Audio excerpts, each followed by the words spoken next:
Bonsoir Elisabeth Borne. Bonsoir. Vous êtes la ministre des Transports et vous lancez aujourd'hui un grand chantier. Vous avez demandé à l'ancien PDG d'Air France, Jean-Cyril Spinetta, de vous donner d'ici 3 mois des pistes pour refonder le modèle ferroviaire français. Il va si mal que ça, notre modèle ferroviaire ? Alors notre modèle, il connaît des difficultés, à la fois un réseau à 2 vitesses, on inaugure cette année 3 nouvelles lignes à grande vitesse, et dans le même temps on a des ralentissements, faute d'entretien, sur 5300 km. Voilà. Et je pense que les voyageurs qui prennent tous les jours des TER sont bien conscients qu'on a des problèmes sur ce réseau qui n'est pas secondaire, qui est le réseau de la vie quotidienne pour beaucoup de Français. Ça, c'est un point. Il va pas très bien non plus quand on voit qu'on a perdu un tiers du trafic marchandises au cours des 15 dernières années et que dans le même temps, on a beaucoup de poids lourds, voire des files continues de poids lourds sur nos routes. Donc on peut se dire que le ferroviaire pourrait faire davantage sur le transport de marchandises.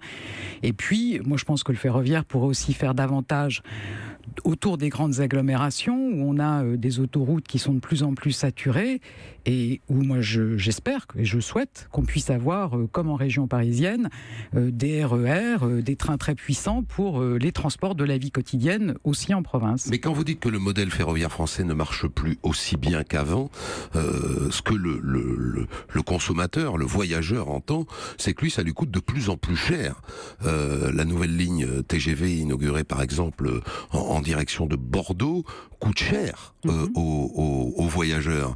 Pour aller à Bayonne, moi j'y vais souvent, c'est 150 € aller, 150 € retour, 300 €. L'avion est moins cher maintenant.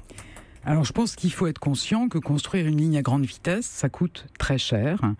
Et on ne peut pas à la fois vouloir des TGV qui irriguent finement les territoires, des billets moins chers, et en même temps demander à la SNCF de payer cher pour faire rouler ces TGV sur ces nouvelles infrastructures.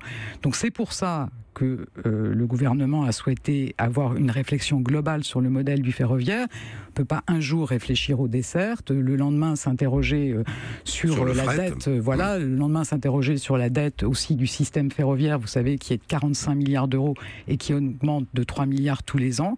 Ça montre qu'il faut une réflexion globale avec une ambition, pour moi, qu'il y ait plus de voyageurs dans les trains, un meilleur rapport qualité-prix et aussi un modèle soutenable pour la SNCF. Alors il y a une piste que vous avez évoquée vous-même au moment où vous avez donné cette mission à Spinetta, qui serait d'en finir avec ce que vous avez appelé les dessertes fines.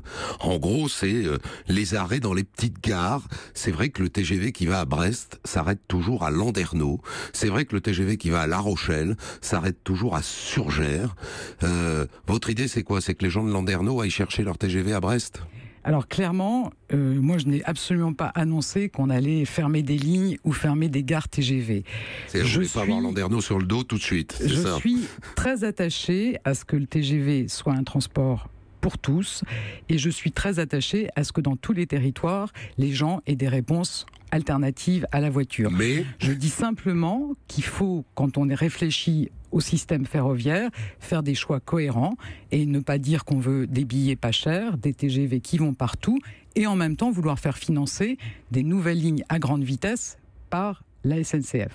Il y a 230 gares TGV actuellement en France. C'est trop. Je ne pense pas qu'on puisse dire que c'est trop. Je crois que les Français sont très attachés à ce modèle. Je dis simplement qu'à un moment donné, il faudra faire des choix et que dans ce cas-là, on ne peut pas demander de payer. On ne peut pas demander au TGV de payer très cher pour rouler sur les lignes. Alors je vais prendre la défense de Landerneau, comme ça je ne serai pas jugé parti. Landerneau-Brest, c'est 23 km en voiture. La logique actuelle est d'utiliser de moins en moins la voiture et de plus en plus les transports en commun. On nous rabat la tête de ça du matin au soir. Si à la fin de votre processus, les gens de Landerneau sont obligés d'aller prendre leur TGV à Brest et quand ils reviennent de repartir de Brest pour rentrer à Landerneau, 50 km de voiture individuelle au lieu de 23 km de transport collectif. Alors vous savez on est en logique. Oui, la question justement de la mobilité dans les territoires ruraux, et Landerneau en est un exemple, mais il y a beaucoup de territoires, en fait, il y a 40% des Français qui vivent dans des territoires où on n'a pas de plan de déplacement urbain. Donc ça veut dire que finalement, personne ne s'occupe de proposer des solutions alternatives à la voiture. Et dans le cadre des assises de la mobilité que j'ai lancées, c'est ma priorité. C'est ma priorité de trouver des solutions alternatives à la voiture. Vous savez qu'un Français sur 4 a refusé un emploi ou une formation parce que pour ces transports de la vie quotidienne, et on a beaucoup parlé des TGV, mais je pense que d'abord, les Français, ils ont besoin d'aller travailler, ils ont besoin d'aller se former, ils ont besoin d'aller chez le médecin.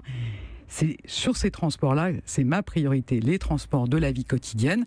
Comment, dans tous les territoires, on peut proposer des solutions qui ne passent pas par la voiture individuelle. Donc si on ferme une gare TGV, pour dire les choses clairement, et on abandonne Landerneau, parce que vous voulez pas avoir le maire de Landerneau sur le dos, ce que je comprends, au début d'un processus de réflexion, mais si on ferme la gare de Landerneau, il faut qu'il y ait un moyen public, collectif, pour se rendre à Brest et prendre son TGV. Alors, il faut qu'on ait des transports, des solutions alternatives à la voiture, parce que tout le monde n'a pas une voiture, tout le monde n'a pas son permis.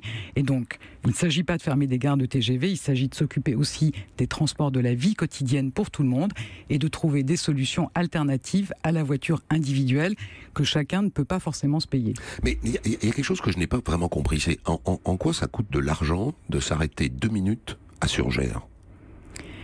C'est le coup de frein qui coûte de l'argent ? Non, ce qui coûte de l'argent, c'est d'avoir des TGV qui ont une très grande capacité, comme l'ont aujourd'hui les TGV à 2 niveaux, et d'utiliser ces TGV partout, y compris dans des dessertes terminales où ils sont très peu remplis. Ça coûte effectivement beaucoup d'argent. Mais si c'est le modèle que chacun souhaite, et c'est le débat qui va se lancer, alors on ne pourra pas trop compter sur les TGV pour financer les nouvelles lignes à grande vitesse. 70%, j'ai lu ça quelque part, 70% des TGV seraient déficitaires, des liaisons 70% TGV. 70% des dessertes TGV sont déficitaires et c'est nécessairement une question qui va se poser puisque dans le cadre de la mission qui est confiée à Jean-Cyril Spinetta, c'est à la fois de réfléchir à la place du ferroviaire, comment il peut davantage répondre à nos besoins, notamment de transport du quotidien, c'est de réfléchir au modèle économique. Qu'est-ce qu'on fait avec ces 45 milliards de dettes ? Le Paris-Rennes et le Paris-Bordeaux, qui sont les 2 grandes nouveautés mises en place au mois de juin dernier, des lignes grande vitesse d'un bout à l'autre, elles sont déficitaires. Les péages sont extrêmement élevés. Les péages, les TGV, pour circuler sur ces lignes, payent très cher. Donc elles ne gagnent pas d'argent. Donc ils ne gagnent pas d'argent. Et ils en perdent souvent. Oui. Vous avez un port, et on sort là complètement du TGV, vous avez un port à dénoncer, Madame Borne. Vous avez suivi, j'imagine. Dénonce ton port. Hashtag dénonce ton port. Personnellement, moi j'ai la chance peut-être de ne pas être tombée effectivement sur un harceleur, mais je pense que beaucoup de femmes ont effectivement rencontré ce genre de situation et je pense que c'est très bien que la parole se libère et pas seulement qu'elle se libère, mais qu'on prévoit aussi des sanctions pour les harceleurs et c'est bien ce que le gouvernement se propose de faire, notamment dans la loi qui sera présentée l'année prochaine. Merci à vous. Madame Elisabeth Borne, que je recevais pour la première fois, je crois même que vous êtes ma première ministre macronienne. Donc on peut peut-être mettre, tiens, je mets 2 € dans le petit cochon, pour ma première ministre macronienne. Merci à vous.